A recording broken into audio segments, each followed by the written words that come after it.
이번에는 롬에 대해서 설명하고 롬의 종류인 M롬, P롬, EP롬, EEP롬, 플래시 메모리에 대해서 차례대로 설명하도록 하겠습니다. 롬은 리드 온리 메모리로 읽기 전용 메모리를 말합니다. 롬은 비휘발성 메모리입니다. 전원 공급이 중단되어도 저장된 데이터 값을 그대로 유지하는 특성을 가지고 있습니다. 이러한 롬에는 OTP, 즉 한번 프로그램할 수 있는 M롬, P롬과 MTP, 멀티플 타임 프로그래머, 즉 여러 번 프로그램이 가능한 EP롬, EEP롬, 플래시 메모리로 나눌 수 있겠습니다. 일반적인 롬의 구조는 이와 같습니다. 마찬가지로 램과 마찬가지로 스토리지 어레이가 있고 어드레스를 컬럼 어드레스와 로우 어드레스와 컬럼 어드레스 구분해서 디코딩하게 되겠습니다. 그 다음에 트라이스테이트 버퍼를 사용해서 데이터를 출력하거나 아니면은 단축시키는 이런 역할을 하게 되겠습니다.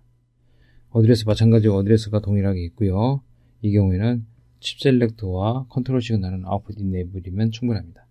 롬은 기본적으로 리드 온리이기 때문에 리드 오퍼레이션만이 필요해서 램과 같이 리드 라이터 이런 바이트 스테이터 시그널이 필요 없게 되겠습니다. 롬 타입을 하나씩 설명하도록 하겠습니다. 그 첫 번째는 M롬이 되겠습니다. M롬은 마스크 롬으로서 제조 과정에서 데이터 값을 써넣게 됩니다.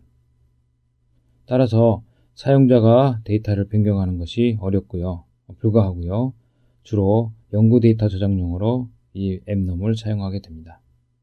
M롬은 수량이 적은 경우에는 비싸지만은 대량 생산인 경우에는 최저 값이 가장 싼 롬 형태가 되겠습니다. 대신에 마스크롬은 제조 과정에서 데이터를 쓰기 때문에 고정 비용이 높습니다. 다음은 P롬, 즉 프로그래머블 롬에 대해서 설명하겠습니다. 이 P롬은 현장에서 한 번만 쓸 수 있습니다. 즉 OTP가 되겠습니다. 원타임 프로그래머, 즉 한 번만 쓸 수 있다는 얘기가 되겠습니다. 제조가 완료된 후에, 즉 생산자가 이 P롬을 만든 후에는 사용자가 필요에 따라서 임의로 쓸 수가 있습니다. 다만 이 P롬의 데이터 쓸 경우에는 특별한 장치, 즉 롬 라이터가 필요합니다. P롬은 융통성과 편의성을 제공해 주기 때문에 대량 생산에 유용하다 할 수 있겠습니다. 이 밑에 있는 그림은 P롬의 내부 구조를 보여주는데요. M롬과 차이점은 이와 같이 프로그램 이네이블 시그널이 있다는 겁니다. 프로그램 이네이블을 사용해서 이 칩의 내용을 쓸 수가 있습니다. 다음은 EP롬에 대해서 설명하도록 하겠습니다. EP롬은 이레이저블 P롬입니다. P롬이 OTP인 것에 반해서 이레이저블 P롬, 즉 EP롬은 MTP가 되겠습니다. MTP이지만은 실제로 데이터를 지우고 쓰는 이 메커니즘이 조금 다릅니다. 즉, EP롬인 경우에는 데이터 삭제는 자외선을 사용해서 삭제를 하게 됩니다. 이 그림에서 보는 바와 같이 자외선을 칩 내부에 주사를 해야 하기 때문에 이와 같이 칩 패키지 외부에 창이 있고 칩 내부가 이렇게 보이게 됩니다. 이렇기 때문에 프로그램을 지울 때는 UV, 즉 자외선 등 밑에다가 오랜 기간 놔두게 되면 이 안에 있는 데이터들이 다 지워지게 됩니다. 지워진 다음에는 EP롬 라이터나 프로그래머를 사용해서 데이터를 다시 써넣게 되고, 데이터를 써놓은 다음에는 이와 같이 노출시켜 놓으면은 주변에 있는 자연에서 들어오는 자외선으로 데이터가 훼손될 수가 있기 때문에 이렇게 종이 스티커 같은 걸 붙여서 빛이 들어가지 않도록 이렇게 방지하고 있습니다.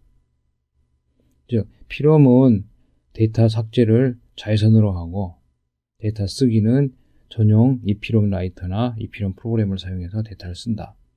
그리고 데이터가 저장된 후에는 차광실을 부착해서 보관해야 한다는 점이 특징이라고 하겠습니다. 다음은 EEP롬에 대해서 알아보겠습니다. EEP롬은 Electrically Erasable P롬이 되겠습니다. 즉, EP롬이 UV, 즉 자외선을 통해서 데이터를 지우는 반면에 이 EEP롬은 정기적으로 바이트 단위로 데이터를 삭제하게 됩니다. 읽기보다 쓰기 동작에 많은 시간이 소요되는 롬이 되겠습니다. 즉 데이터를 쓰기 위해서 여기 하이볼테지 제너레이터 로직이 추가되어 있습니다. 다음은 플래시 메모리에 대해서 설명하도록 하겠습니다. 플래시 메모리는 EEPROM의 특수한 형태로 비휘발성 메모리이면서 EEPROM과 EEPROM의 중간 정도의 가격과 성능을 보여주고 있습니다. EEPROM보다 빠른 데이터 삭제가 가능하고요. 집적도가 매우 높습니다. 플래시 메모리의 특징은 바이트 단위 데이터 삭제가 불가하고 데이터를 삭제할 경우에는 지울 경우에는 블락 단위로 지워야 합니다. 이 그림은 플래시 메모리 셀을 단면으로 잘라서 보여준 그림이 되겠습니다.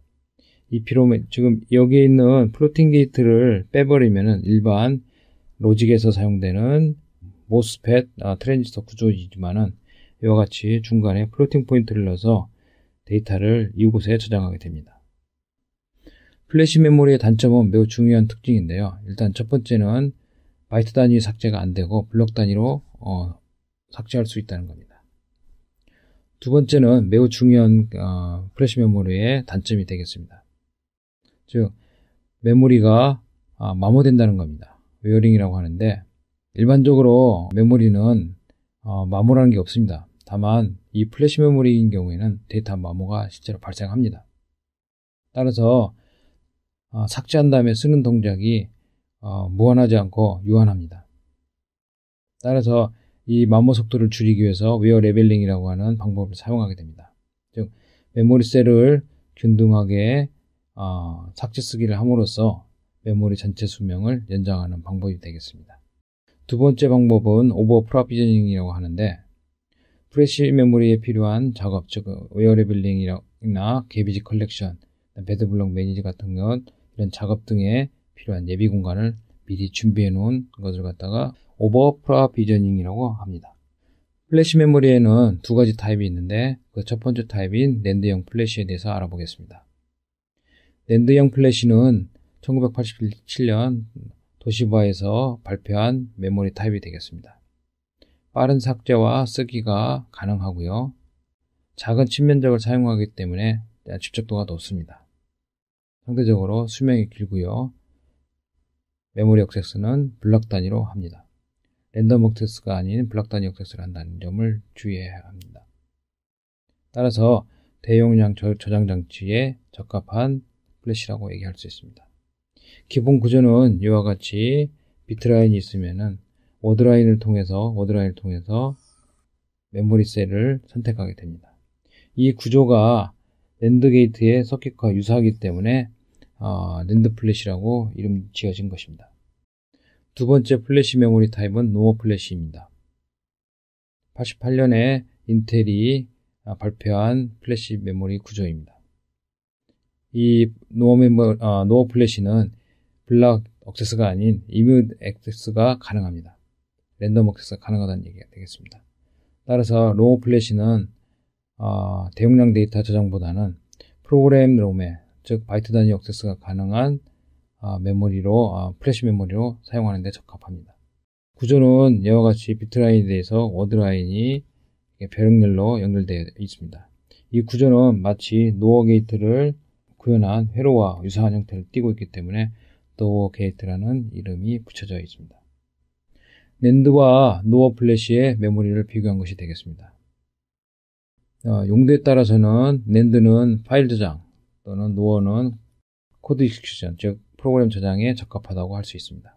스토리지 캐패시터 용량은 낸드 플래시가 높습니다.